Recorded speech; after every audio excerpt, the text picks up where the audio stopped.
Hello students, welcome in account classes. हमने अपने previous lecture में डिस्कस किया अबाउट इंट्रोडक्शन ऑफ अकाउंटिंग। आज उससे आगे बढ़ते हुए हम अपने सेकेंड चैप्टर पे डिस्कस करते हैं। इसका नेम है बेसिक अकाउंटिंग टर्म्स। क्योंकि अकाउंटिंग करने के लिए आपको बेसिक अकाउंटिंग टर्म्स का नॉलेज होना मस्ट है, अदरवाइज आप प्रॉपर अकाउंट्स मेंटेन नहीं कर पाएंगे। तो उस अकाउंट्स को मेंटेन करने के लिए हम टर्म्स के बारे में डिस्कस करते हैं। हमारा फर्स्ट टर्म्स हमने लिख रखा है बिजनेस ट्रांजैक्शन। क्योंकि अगर बिजनेस है तो बिजनेस में ट्रांजैक्शन होगा, क्योंकि बिना ट्रांजैक्शन के कोई बिजनेस एग्जिस्ट नहीं कर सकता है। ट्रांजैक्शन मींस गुड्स परचेज करना, गुड्स सेल करना, किसी को सैलरी पे करना, किसी को रेंट पे करना, किसी को एडवर्टीजमेंट का पैसा पे करना, बिल्डिंग परचेज करना, ये सारे के सारे ट्रांजैक्शंस हैं। बस ट्रांजैक्शंस के लिए एक बात ध्यान रखनी पड़ेगी कि वो मनी में होना चाहिए या कन्वर्टेबल इनटू मनी होना चाहिए, तभी उसको हम अपने अकाउंटिंग बुक्स में रिकॉर्ड कर सकते हैं। अगर मनी में कन्वर्टेबल नहीं है तो उसको हम अपने अकाउंटिंग बुक्स में रिकॉर्ड नहीं कर पाए। अगर मीनिंग पे हम ध्यान दें, an economic activity that affects financial position of business and can be measured in terms of money. यानी कोई भी इकोनॉमिक एक्टिविटी जिससे हमारी फाइनेंशियल पोजीशन पे इफेक्ट कर सकता हो और उसको हम मनी में मेजर कर सकते हैं, that is called business transaction. Second terms पे अगर हम ध्यान दें अकाउंट्स, क्योंकि जब भी हम बिजनेस करते हैं तो अपने रिजल्ट्स के बारे में जानना चाहते हैं और रिजल्ट्स जानने के लिए हमको अकाउंट मेंटेन करना पड़ेगा। अकाउंट्स का मतलब चीजों को एक पर्टिकुलर प्लेस पे रिकॉर्ड करना। इसलिए देखिए इसकी मीनिंग भी लिखी है, it is a record of transaction under a particular head. Suppose that हम सैलरी पे कर रहे हैं तो सैलरी को एक साथ एक पर्टिकुलर प्लेस पे रिकॉर्ड करना। हमने राम से ट्रांजैक्शन किया तो राम से रिलेटेड चीजों को एक पर्टिकुलर प्लेस पे रिकॉर्ड करना। हमने परचेज किया तो परचेज को एक पर्टिकुलर प्लेस पे रिकॉर्ड करना, जिससे हमको उसके बारे में जानकारी वहीं पर मिल सके। इसको अगर हम इसका फॉर्मेट देखें तो टी शेप टाइप का होता है, दो साइड्स होते हैं, left hand side and right hand side. Left hand side को हम डेबिट कहते हैं और राइट हैंड साइड को हम क्रेडिट कहते हैं। इसके बारे में भी हम आगे डिस्कस करेंगे। अभी कल आप देख लीजिए किस टाइप से अकाउंट्स मेंटेन किया जाता है। थर्ड पॉइंट पे हम अगर आए तो कैपिटल, क्योंकि हम सभी लोग जानते हैं बिना कैपिटल के बिजनेस पॉसिबल नहीं है। जब तक कोई ऑनर उसका पैसा इंट्रोड्यूस नहीं करेगा, चाहे वो कैश इंट्रोड्यूस करे, चाहे अपनी प्रॉपर्टी इंट्रोड्यूस करे, बिजनेस करने के लिए जरूरी है। क्योंकि बिना कैश या बिना प्रॉपर्टी लगाए बिजनेस नहीं होगा। तो उसका मालिक यानी ऑनर जब भी कोई पैसा या प्रॉपर्टी अपनी लगाता है तो उसके सम को यहां कैपिटल कहते हैं। Fourth point is drawing. निश्चित अगर हम बिजनेस कर रहे हैं तो हमारी अर्निंग बिजनेस से है, तो अपना पर्सनल खर्चा भी हम कहां से लेंगे? पर्सनल खर्चे के लिए भी पैसा अपने बिजनेस से ही लेंगे। तो जब ऑनर के द्वारा अपने पर्सनल यूज के लिए कोई पैसा उस बिजनेस से निकाल लिया जाता है, चाहे पैसा निकाले चाहे गुड्स निकाले, जिसका वो बिजनेस कर रहा है, वो सारी की सारी उसकी ड्राइंग में आएंगी। बट ध्यान रखना है, ऑनर के द्वारा अपने पर्सनल यूज के लिए अगर यहां से निकाल लिया जाए, that is called drawing.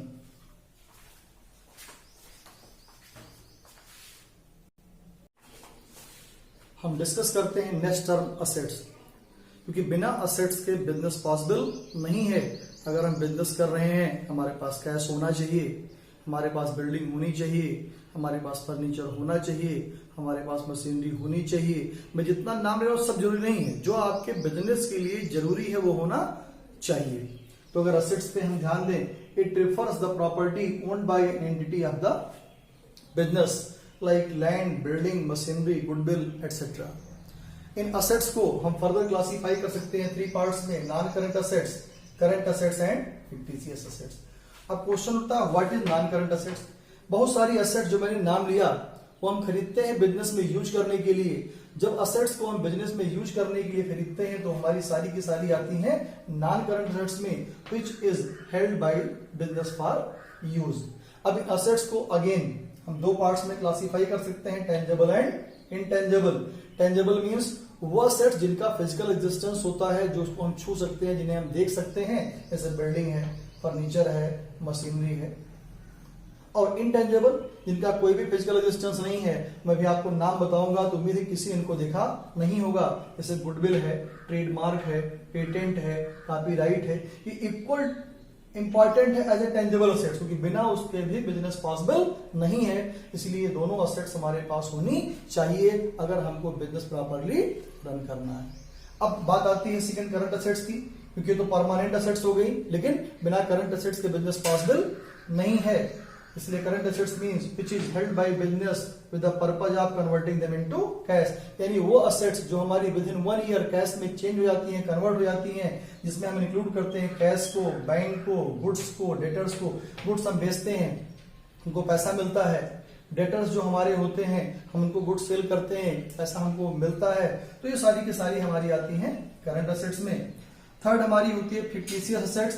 Fictitious assets जो होती हैं, अगर हम ध्यान दें, which are neither tangible nor intangible, ये कोई टेंजेबल या इंटेंजेबल एसेट्स नहीं है, बट कुछ लॉसेज ऐसे होते हैं जिनको विद इन 1 ईयर हम किसी कारण से एडजस्ट नहीं कर पाते हैं, उनको अगले कई वर्षों में एडजस्ट किया जाता है, तो उसको हम फिक्टिशियस एसेट्स कहते हैं। इसका एग्जांपल है preliminary expenses, discount on share etcetera.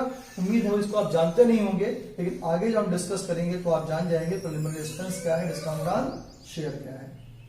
ये हमारी एसेट्स है। Next liability. लायबिलिटी मींस जब हम बिजनेस करते हैं तो हमारे पास इतना सफिशिएंट कैश नहीं होता कि हम सारे काम कैश में ही कर सके, तो बहुत सारी बार हमको पैसा मार्केट से या गुड्स मार्केट से उधार लेना पड़ता है, तो हमारे आते हैं लायबिलिटीज में।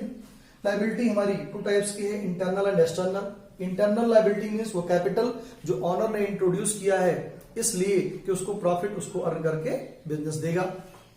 सेकेंड एक्सटर्नल, जो बाहरी लोगों से हम पैसा या गुड्स उधार लेते हैं, जिनको हमको कुछ समय बाद वापस करना पड़ेगा।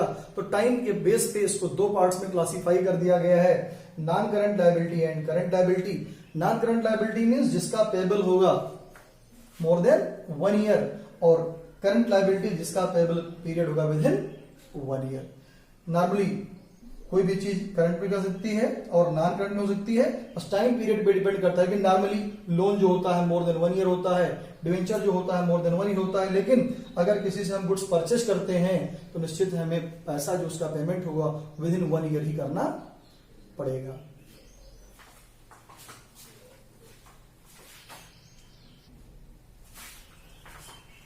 अब हम अपना नेक्स्ट टर्म डिस्कस करते हैं, गुड्स।